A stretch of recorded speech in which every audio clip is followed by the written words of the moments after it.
Hello. Yeah, this is going to be another unscripted video for an update that's going to be coming 2 days from now. There's going to be a really big update, which is the Exalted update that they've teased, earlier this month.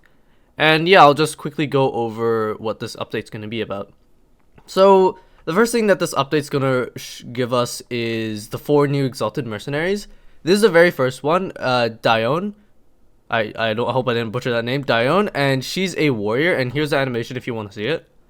And I'll just go on to her skills. And let me just say this right off the bat. Her skills look amazing. And this first skill ignores AoE absorption / range reduction and taunt effect. This is fucking busted.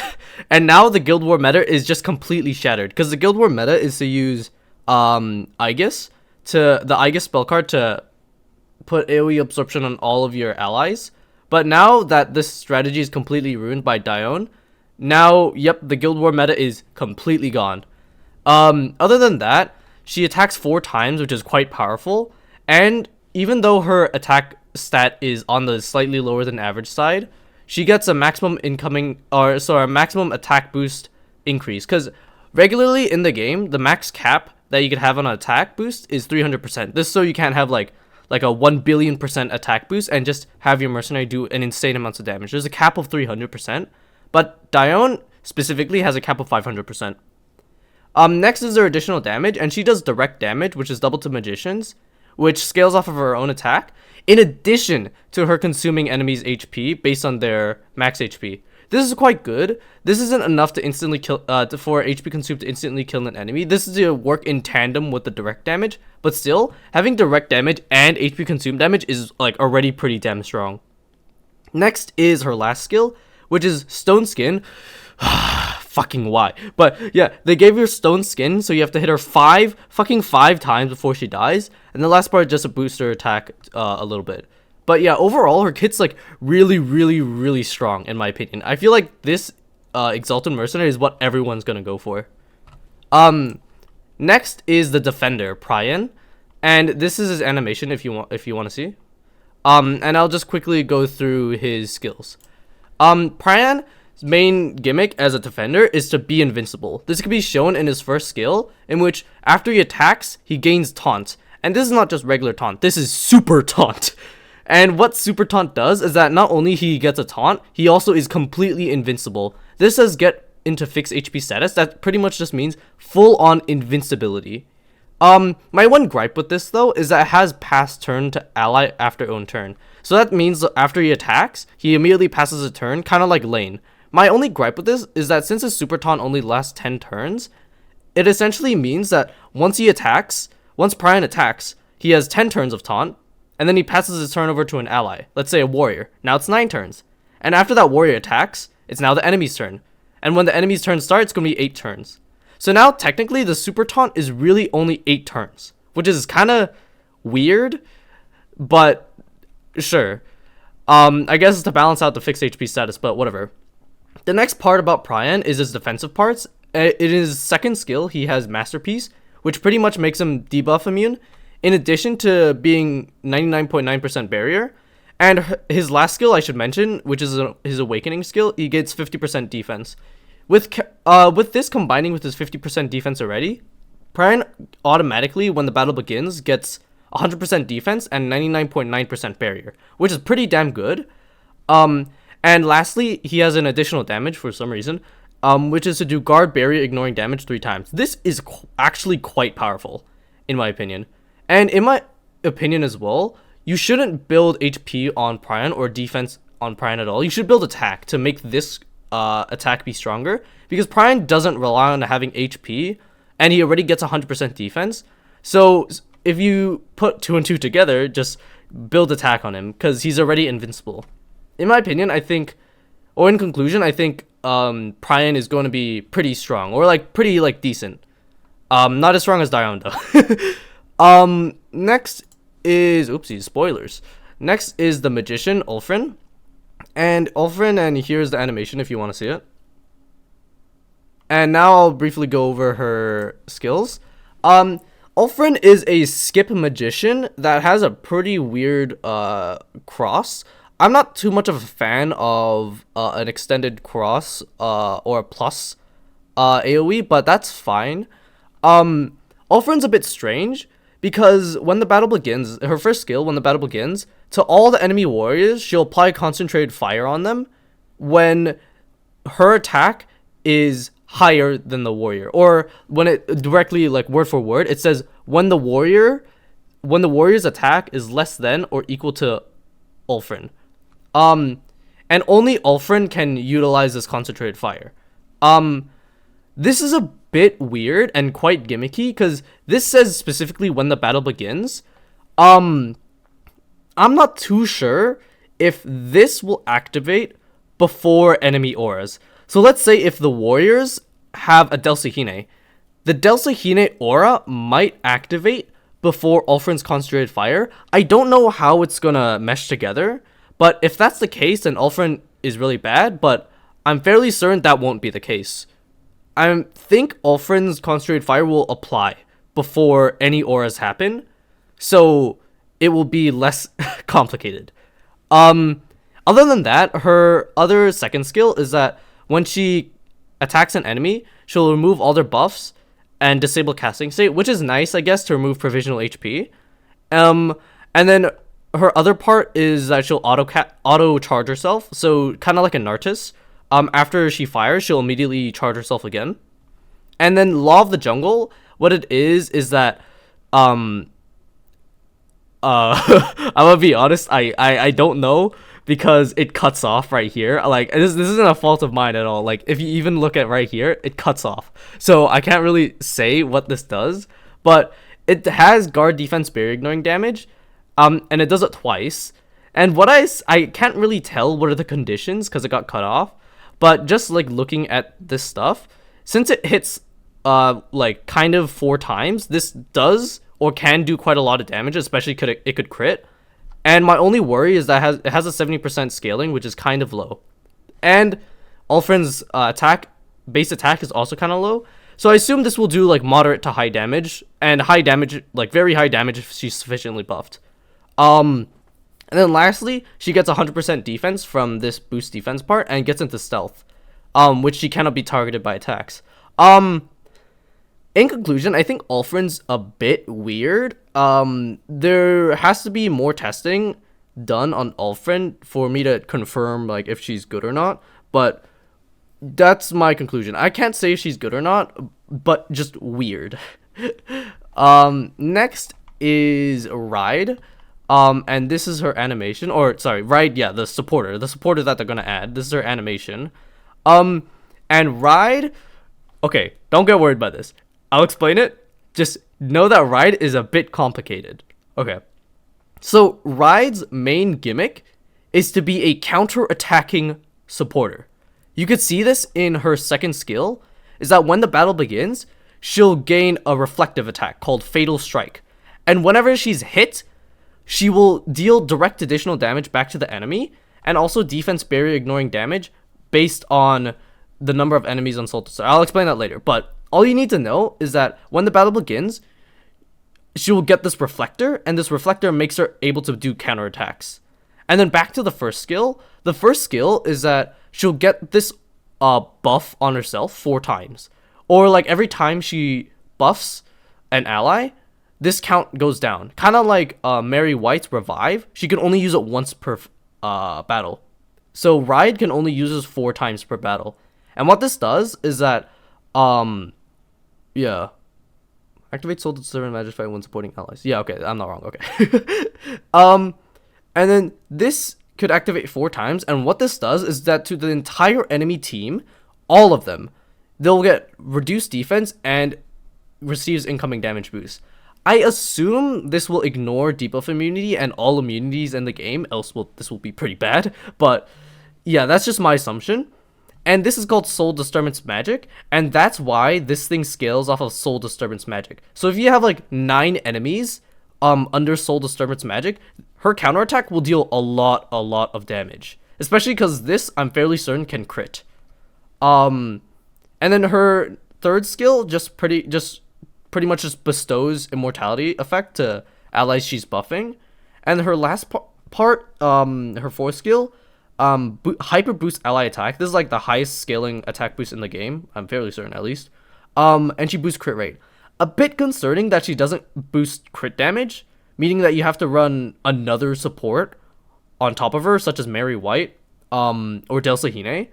And yeah, other than that, I feel like Ryde, again, similar to Ulfin, is kind of gimmicky. My only problem with Ryde is that her counterattack is good, but if she's hit by someone like Islok or Alec, for example, or even Eden, or really anyone who does a lot of damage, she will definitely die. This immortality will not help her. Or unless, I don't know, maybe it works differently, but this immortality will not help her, and she'll likely trade with them. Which is good. Like, trading your support for a crucial warrior, such as an Islok, is very good. But that's my one problem with Ryde. Other than that, her supportive abilities is nice, which is like supporting or reducing the entire enemy's defense and incoming damage. I think she could work well with Venus because she could go twice, proccing this skill twice, making the entire enemy have like 90% reduced defense, which could make supports like Baba Reba actually do something. But yeah, that's my take on Ryde, and in conclusion, I feel like she sounds better than Ulfin, but kind of weird and a bit gimmicky. She wants to be counterattacked, but she has good support, and wants to be counterattacked. However, if she is getting hit by or if she is going to use her counterattack, she wants to be hit, and she has a huge chance of dying when she gets hit because of like the insane power that warriors have. And yeah, that's all the new 4 mercenaries. In my opinion, out of all the 4 of them, Dione looks the most promising. Then it's Pyran, and then Ryde, and then Ulfin. Or at least that's just my opinion. Except Dione. Dione, I 100% know is gonna be strong. This fucking bitch. Next, I should talk about how you're meant to actually get Exalted Mercenaries. Exalted Mercenaries is its own banner, or at least it says right here. Kind of like how Legend Recruit is different than recruiting 5-star mercenaries. They have their own separate banner. Exalted Mercenaries will have their own separate banner as well. And how you recruit it is pretty much the same or quite similar to Legend Mercenaries. They'll have a pity of 200, just like Legend Mercenaries. And yeah, that's it. It notes right here that Exalted Mercenaries are already, when you summon them or when you obtain them, they're already like 6 stars. 6 stars awakened, so you don't have to like dump any additional resources. There's a bunch of other additional information, like if you dismantle them, or if you get a dupe and dismantle them, you get 200 ancient coins. And then if you want an insignia, it's either Exalted Skill Book or 750 gold. Content with mercenary limits is like PvP stuff. These are achievements. I'm not gonna read any of them to you. Next is a set effect, which is cool, I guess. To Pyran, Ulfin, and Dione, which is the warrior, defender, and magician. This is actually pretty important. This is actually very, very important. From what I've gathered, Exalted skill books or Exalted mercenaries themselves, how the developers want to make him is just kind of like a time investment. Like mercenary. This is because unlike let's say 5 stars, right? Once you get a 5-star and you have no skill books, you could literally go to the honor shop, provided you have enough honor points, just buy all 9 books and then immediately dump them into the 5-star mercenary. Hell, if you're even lucky, you could even like get all the 5-star companions and boom, instant plus 15 like day 1 the second you get them. What I'm looking at from, or what I've gathered from Exalted Mercenaries, is that skill books are slow as fuck to obtain. You can see right here, or you can see the evidence right here. It says you could buy Exalted skill book pieces for, you could buy 200 of them, and if I'm not mistaken, it should be 1,000 pieces per book. So you could buy 200 per them once per month for 800 ancient coins. That is expensive, but once per month. And you could see right here as well, in the guild shop, you could also buy 100 of them once per month. Um, this is just Exalted Scrolls package. I don't really care about that. But again, in-game trade post, Great Voyage. You could buy 25 pieces once per week. It says season, but this means week. Once per season. Once. And here, this is the monthly check-in. This, you only get 500 Exalted Skillbook pieces once per month. So that made me come to the conclusion that Exalted Mercenaries are really, really fucking slow to rank up, skill-wise, unless you get copies. Unless you get lucky and get copies, or unless you whale and get copies. But very, very slow to rank up with skill books. At least you don't need companions. And yeah, that's pretty much it for Exalted, or I'll continue Exalteds later below. I'll just fast forward to other content that they're gonna release. This is going to be a new event that's going to be replacing the Eudori Cookie Run event. This is Carlson's adventure, and if you don't know what this does, if you know what Holocure is, or ever seen what Holocure is, or Vampire Hunters, this is pretty much that game. And I'm actually quite happy that they're adding more to this. Like, this is actually pretty nice. So we worked even harder to add 3 additional mercenaries because like so many captains were excited for it. I was excited for it. But yeah, they're adding Carlson. This looks like RNS. This looks like Astrid, and this looks like Yuri. If I'm right, I'm gonna be so happy. But no, that's just me rambling. But like, yeah, if the gameplay of this is gonna be very similar, I think, to Holocure. I haven't played Vampire Hunters, but I've played a Holocure, and this looks similar to Holocure. How you meant to go play this is that it's just in the event menu, and then you just click play. I recommend playing this once per day, because there's a daily mission that you get just straight up free rewards, and it's just free rewards, and you don't want to miss it. You could just play it and then just instantly like suicide, so that like you immediately end the run and just get these free rewards, which is quite great. And yeah, this is just like free rewards. Next is the quality of life that they're going to do to challenge modes. They're going to completely remove the multi-repeat. For example, you could do you could go to the Rune Temple and just do 999 repeat battles, and that'll take like 6 hours. They're completely removing that and replacing with battle skip. So instead of waiting 6 goddamn hours for those 999 battles to finish, you could instead just boom, instantly all of it's done. This will apply for Rune Temple, Crystal Cave, event dungeon, and limited time dungeon. Which is really great, because my one gripe about all these PvE contents is that you have to wait, and there's literally like, why? But yeah, you could just instantly skip the battle and get your rewards. There is literally no additional cost other than the horseshoes required.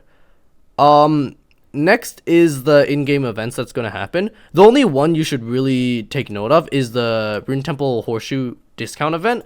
This makes it so that this is a really, really, really, really good time to get runes if you need runes, because the horseshoe cost will be cheapened. And the other really important thing is mythic runes are also discounted, so if you also want mythic runes, this is a really good time to get them. Next is the dash event, which is just attack in the regular arena, just get free rewards. That's it. And the rest of these are actually, no, this is actually very, very important. This is just a straight up, when you log in, you just get free rewards. All of these rewards are quite goated, in my honest opinion. These are all very, very goated. Get them. And in addition, there'll also be a like every 2 days login event where you get like, this says in total 50 scrolls, so just more free rewards. All of these packages, I'm not the one to say to spend your money, but don't spend it on this, please. But this is just to get the mercenary for free, or the 4 exalted mercenaries, not for free, but paying money. I honestly wouldn't get that, but whatever. And there's just a bunch of paid packages, and this is actually pretty important. I don't know why they didn't provide an image, but there's gonna be a New Year's celebration lucky package for the exalted scrolls. So when you could buy this package for 1,000 diamonds to get 10 guaranteed scrolls and a lucky box, and this is what the lucky box contains: even more exalted scrolls. So in my opinion, this is always more value than spending your diamonds. But don't forget that if you're rolling with scrolls, you will not build pity at all. So it's kind of just your own decision that if you want to roll with diamonds for the pity value and also getting mileage, or rolling with scrolls where you get more attempts but you don't get any pity nor mileage. It's just really up to you. And then this is the Exalted booster you could buy for 1,000 diamonds. I am not too certain if you should get this, because the game does give you quite a lot of Exalted boosters. I am not certain, but Exalted Mercenaries, what it said is that when you get it, they automatically come 6-star Awakened, but they never said it's going to be 6-star Red Awakened of max boost, because you could rank boost Mercenaries for them to become red stars. This makes it so you could use boosters on them to make them red stars. And yeah, that's pretty much it. The other additional information is just for new captains or returning captains. You're a new captain if your account was freshly created or is less than 14 days old, and returning captains is captains who have been returning for 30 days of inactivity. You just get your own new mission pass, pretty much. You just get free rewards. And yeah, that's pretty much it that's coming in this update. A lot of things are going to happen in this update, so I'll just quickly summarize what's going to happen. The biggest thing that's going to release in this update is the 4 new Exalted Mercenaries, which is a new grade that they're going to release. There's going to be a new special permanent banner for to obtain these Exalted Mercenaries. Next is the Carlson's Adventure, just fun event, just mini game that you could play. They're changing the challenge mode to give it more quality of life by replacing the multi-repeat with battle skip. Free rewards,